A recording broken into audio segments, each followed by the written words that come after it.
In deeply divided Egypt, Islamists reject the military. The military demonizes the Islamists, but the two are united in their anger toward the United States. Armed Forces Chief Abdel Fattah al-Sisi told the Washington Post that America turned its back on Egyptians, and they won't forget that. The general played on a common perception that the U.S. was slow to support the ouster of Islamist President Mohamed Morsi because it backs the Muslim Brotherhood, which isn't how the Brotherhood sees it, especially after U.S. Secretary of State John Kerry weighed in on the military's intervention. To run the country, there's a civilian government. In effect, they were restoring democracy.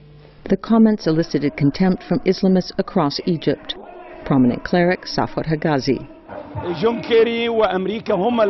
Kerry and America are the ones who made the coup. They planned it and carried it out.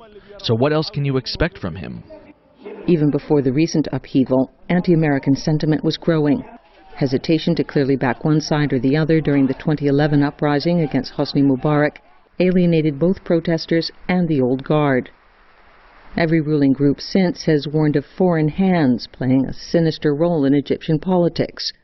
And by early this year, polls suggested a majority of Egyptians viewed the U.S. unfavorably.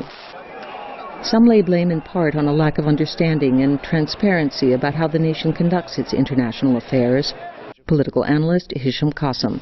Under Mubarak, that was taboo. We were not allowed to be in part of that. This was supposed to be a dialogue that took place behind closed doors. So right now, it's natural that the conspiracy theories prevail.